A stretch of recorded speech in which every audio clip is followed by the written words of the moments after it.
और इसी बीच एक और बड़ी खबर की ओर रुख कर लेते हैं, जो कि लखनऊ से जुड़ी हुई रहेगी। दरअसल 11 जुलाई से कांवड़ यात्रा शुरू हो रही है। कांवड़ मार्ग में भंडारों के भोजन की जांच होगी। गड़बड़ी मिलने पर पंडाल हटाए जाएंगे, तो शिव भक्तों के लिए शुद्ध भोजन की व्यवस्था की जा रही है और खाद्य पदार्थों की मनमानी कीमत पर भी नजर रहेगी। यात्रा मार्ग पर मांस और अंडे की दुकानें बंद रहेंगी।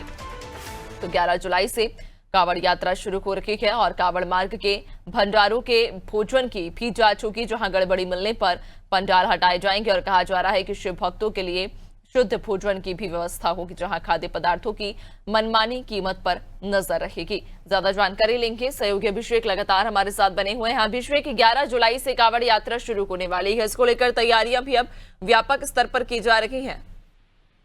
देखिए, कांवड़ यात्रा को लेकर यूपी में थोड़ी सी स्थिति बाकी प्रदेशों से अलग होती है। यूपी के कई इलाके संवेदनशील हैं, जहाँ पहले पूर्ववर्ती सरकारों में कांवड़ यात्रा के दौरान भारी बवाल देखने को मिला था। तो ऐसे में यूपी में जब से योगी आदित्यनाथ सरकार आई है, कांवड़ यात्रा को लेकर विशेष रूट बनाए गए हैं, सुरक्षा व्यवस्था की जिम्मेदारी को पुख्ता किया गया है। इसके अलावा बड़े अधिकारियों को कांवड़ यात्रा सकुशल संपन्न कराने की जिम्मेदारी दी गई है।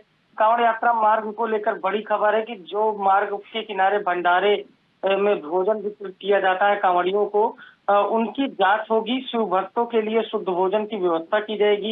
एफएसडीए ने मामले में गाइडलाइन जारी की है। खाद्य पदार्थों की मनमानी कीमत पर भी नजर रहेगी। देखिए, कई बार ऐसा भी देखा गया है कि जंगल के क्षेत्र में या फिर जहां आबादी कम होती है, वहां पर जो इक्का दुक्का दुकानदार होते हैं, वो पानी की बोतल को 40 रुपए में बेचते हैं या दोहरा पैसा वसूलते हैं। तो ऐसे में उनके ऊपर भी कड़ी निगरानी की जाएगी और कड़ी नजर रहेगी। यात्रा मार्ग पर मांस व अंडे की दुकान प्रतिबंधित रूप से बंद रहेगी। और इस बार कांवड़ यात्रा 11 जुलाई से शुरू हो रही है, तो बाबा के धाम में भक्तों की जो भीड़ है, जो कांवड़ियों की भीड़ है, वो अलग अलग क्षेत्र में अलग अलग शिव धामों पर गंगा जल भरकर कांवड़ के माध्यम से चढ़ाते हैं। तो ऐसे में कांवड़ यात्रा को लेकर यूपी में विशेष तैयारी है। भंडारे के भोजनों की जांच होगी, शुद्ध खाद्य पदार्थ उनको उपलब्ध कराए जाएं, इसकी भी जिम्मेदारी तय की गई है।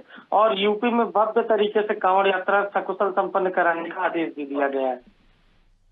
बिल्कुल, यानी कि 11 जुलाई से कांवड़ यात्रा शुरू हो रही है, जिसको लेकर तैयारियां अब तेज कर ली गई हैं। लेकिन अभिषेक, ये भी बताइएगा कि क्या कोई रूट तय किया गया है कि किस रूट से जो कांवड़िए हैं उनके लिए कोई उस रूट पर विशेष इंतजाम किए गए हों? यूपी में कई प्रमुख देवस्थल हैं, जैसे लखीमपुर में गोला गोकर्णनाथ धाम है। इसके अलावा बाराबंकी में प्रसिद्ध धाम है। लखनऊ में मनकामेश्वर मंदिर है। इसके अलावा आप देखिए, हरिद्वार बहुत कांवड़िए पश्चिम उत्तर प्रदेश के हरिद्वार भी जाते हैं। तराई क्षेत्र के कांवड़िए लखीमपुर के गोला गोकर्णनाथ धाम जाते हैं।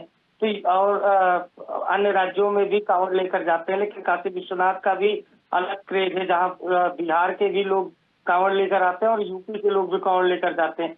तो देखिए, सबसे महत्वपूर्ण बात यह है कि यूपी में हर एक मंडल में एक प्रसिद्ध देवस्थल है, जहाँ पर भगवान भोले को कांवड़ यात्रा के जरिए जल चढ़ाने के लिए कांवड़िए जाते हैं।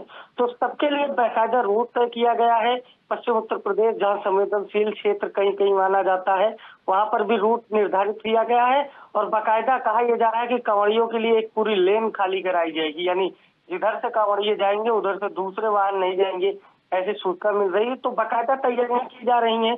हेलीकॉप्टर से पुष्प वर्षा भी यूपी में होती रही है, इस बार भी पुष्प वर्षा होगी। और कुल मिलाकर साफ तौर पर यही कहा जा सकता है कि यूपी तैयार है कांवड़ियों के स्वागत के लिए और कांवड़ यात्रा को सफल बनाने के लिए। बिल्कुल, यानी कि उत्तर प्रदेश की स्थानीय प्रशासन अब तैयार है। तमाम जो कांवड़िए उत्तर प्रदेश पहुंचेंगे, उनकी व्यवस्था को लेकर भी, उनकी सुरक्षा को लेकर भी पुख्ता इंतजाम किए जा चुके हैं। बहुत शुक्रिया आपका, बने रहिएगा और भी आगे आपसे अपडेट्स लेंगे।